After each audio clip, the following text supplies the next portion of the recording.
को अलंकार के बारे में बताया था और एक वीडियो भी तुम लोग के पास हमने भेजी थी और मुझे आशा है कि तुम लोगों ने उस वीडियो को देखा होगा। और जो नोट्स बनाकर हमने भेजा तुम लोगों के पास, तो उस नोट्स भी तुम लोगों को समझ में आ गया होगा। और जो वीडियो बना करके भेजी थी, वीडियो को भी तुम लोगों ने ध्यान से देखा होगा और देख के उसको समझा होगा। आगे कल अलंकार हमने समाप्त कर दिया था। अलंकार के बाद व्याकरण में दूसरा है रस। रस किसे कहते हैं तुम लोग को 9th में हमने बताया है कि जिस काव्य को या नाटक को, उपन्यास को पढ़ने से जो आनंद की अनुभूति होती है उसे हम रस कहते हैं। जैसे शरीर में आत्मा काम करती है, ठीक उसी प्रकार काव्य में रस कार्य करता है। बिना रस का काव्य अधूरा है। तो रस भी बता चुके हैं, लेकिन फिर से बता रहे हैं कि रस ये तुम्हारे 11 प्रकार के होते हैं और उन 11 प्रकार के रस के साथ साथ उनके स्थायी भाव भी होते हैं। पहला श्रृंगार रस है, दूसरा हास्य रस है, तीसरा करुण रस है, चौथा वीर रस है, पांचवा रौद्र रस है, छठा भयानक रस है, फिर 7वां विभत्स रस है, 8वां अद्भुत रस है, 9वां शांत रस है और 10वां वात्सल्य रस है और 11वां भक्ति रस है। इनके स्थायी भाव श्रृंगार रस का रति, हास्य रस का हास, करुण रस का शोक, वीर रस का उत्साह, रौद्र रस का क्रोध, भयानक रस का भय, विभत्स रस का जुगुप्सा, अद्भुत रस का विस्मय, शांत रस का निर्वेद, वात्सल्य रस का वत्सलता और भक्ति रस का देवता विषयक रति। इतने रस हैं, ठीक। लेकिन तुम्हारे पाठ्यक्रम में, तुम्हारी जो पाठ्यक्रम सूची है हाई स्कूल बोर्ड परीक्षा की, उसमें केवल तुम लोगों को 2 ही रस पढ़ने हैं। एक हास्य रस पढ़ना है और एक करुण रस पढ़ना है। 2 ही रस पढ़ने हैं, एक हास्य रस और एक करुण रस। हास्य रस, अब तुमको हम हास्य रस के बारे में बताते हैं कि हास्य रस किसे कहते हैं। इसको मिटा दें, अभी इच्छा रहने देते हैं।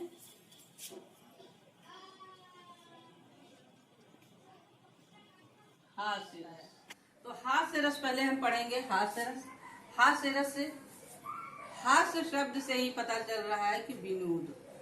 जब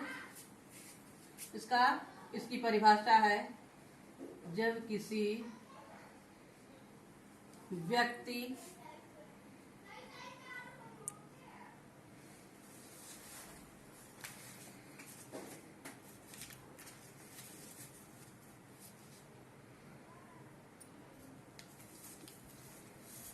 के विकृत रूप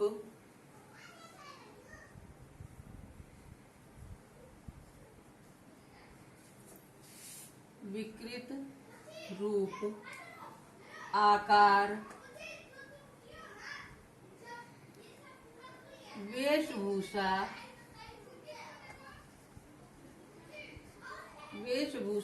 आदि को देखकर, वेशभूषा आदि को देखकर हृदय में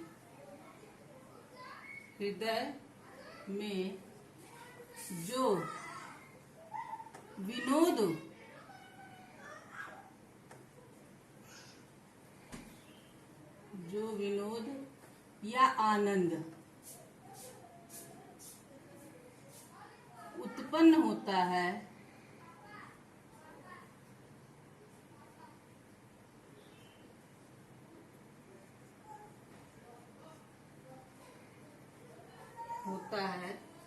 वही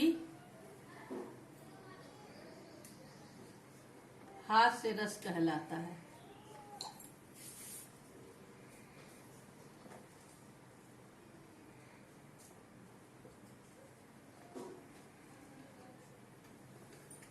वही हास्य रस कहलाता है। किसी व्यक्ति के विकृत रूप, आकार, वेशभूषा आदि को देखकर हृदय में जो विनोद या आनंद उत्पन्न होता है, वही हास्य रस कहलाता है।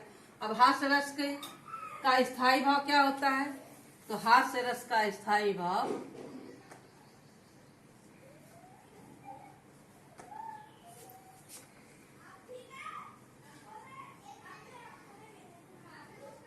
हास होता है। क्या होता है? हास होता है। ठीक, अब इसका उदाहरण देख लो।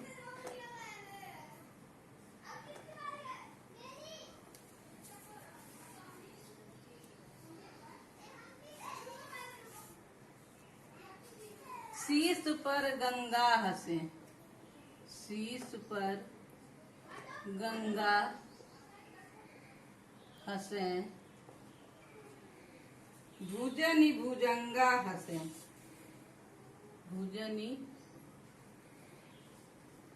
भुजंगा हंसे, भुजनी भुजंगा हंसे, हास ही को दंगा भयो, हास ही को दंगा भयो,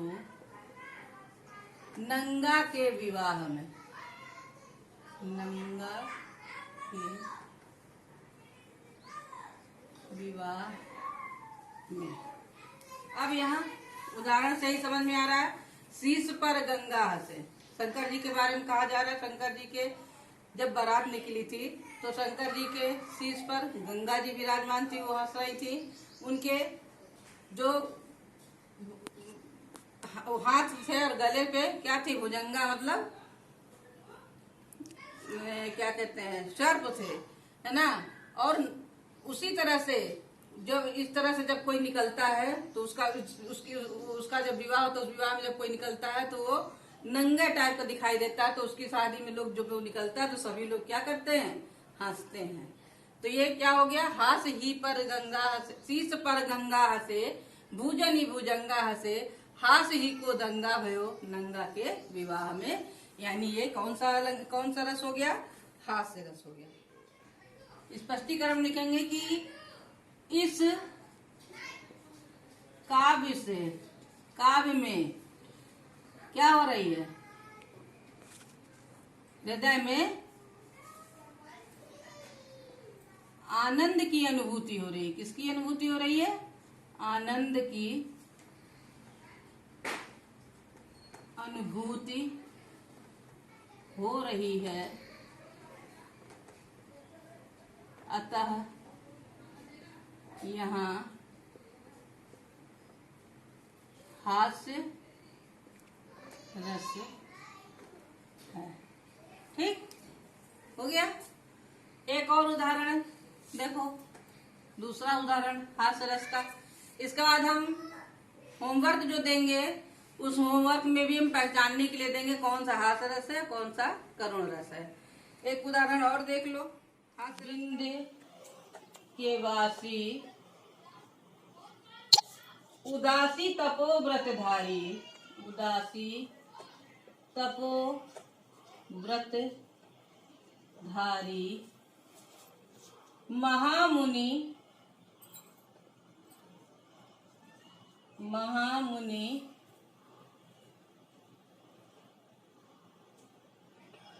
नारी दुखारे,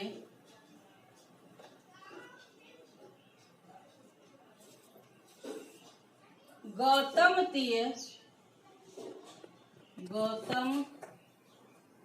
तिय तरी तुलसी सो कथा सुनी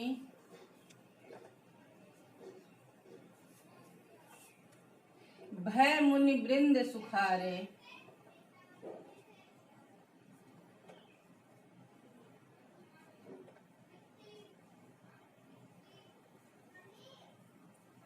भय है शिला सब चंद्रमुखी, पर से पद मंजुल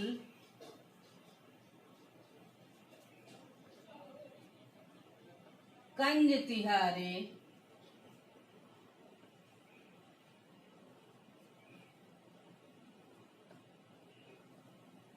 कीनी भली रघुनायक कीन्हे भली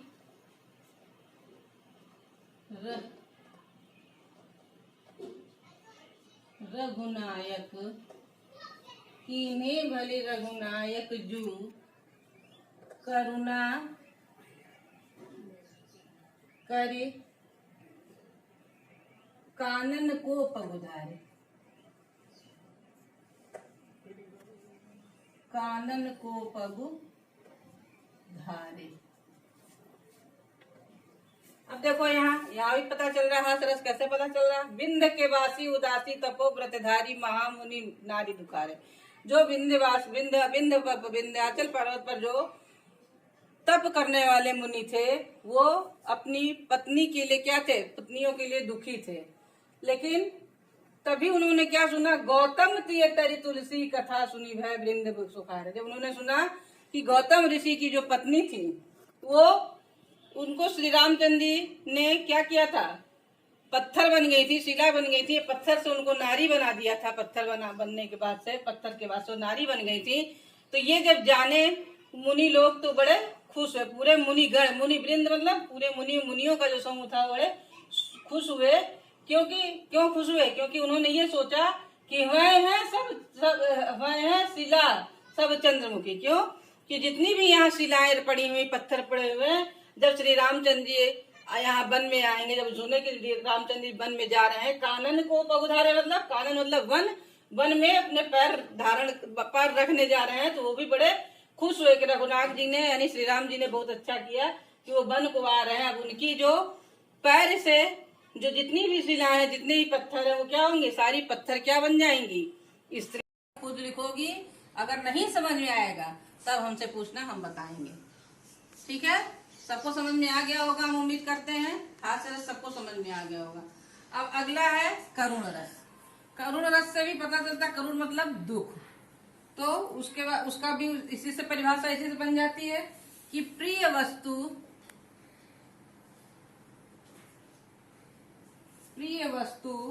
तथा व्यक्ति, प्रिय वस्तु तथा व्यक्ति के नाश या अनिष्ट, अनिष्ट का मतलब भी नाश ही होता है। अनिष्ट से हृदय में उत्पन्न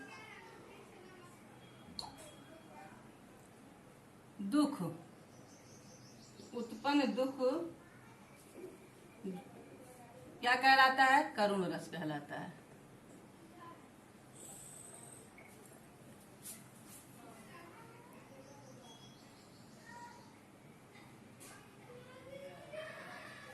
इसका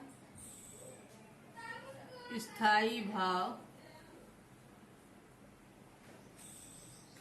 शोक है। ठीक, करुण रस का स्थायी भाव शोक है। प्रिय वस्तु तथा व्यक्ति के नाश या अनिष्ट से जो हृदय में दुख उत्पन्न होता है, वो क्या कहलाता है? उदाहरण देख लो। मणि खोए भुजंग सी जननी, मणि खोए भुजंग सी जननी, मणि खोए भुजंग सी जननी, फन सा पटक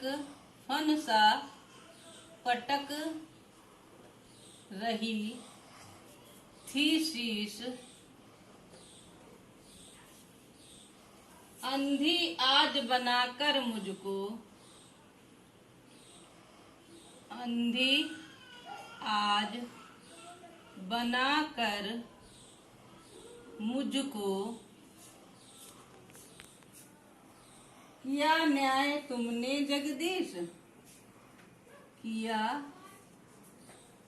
न्याय तुमने जगदीश। अब यहाँ पर करुण रस है। कैसे पता चल रहा है?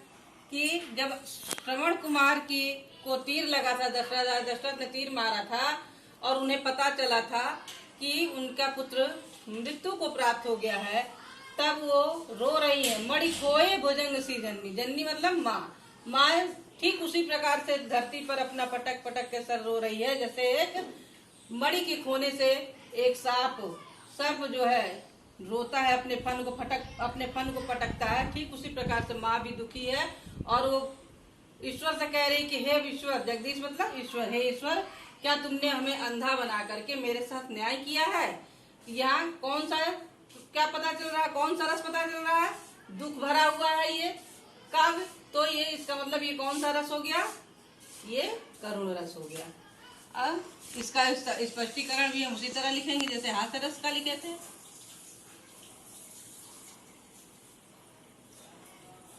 स्पष्टीकरण क्या लिखेंगे कि इस काव्य में क्या उत्पन्न हो रहा है? दुख। एक माँ का दुख प्रकट हो रहा है।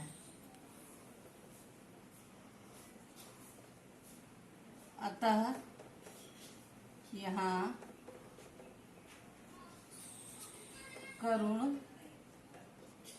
रस है। ठीक, समझ में आ गया है? सबको समझ में आ गया होगा, नहीं समझ में आया तो फिर से पूछना। अब दो ही रस है, दोनों रस में से दोनों रस तुम लोग को तैयार करना है। बहुत कम तुम लोगों का सिलेबस है, पाठ्यक्रम है।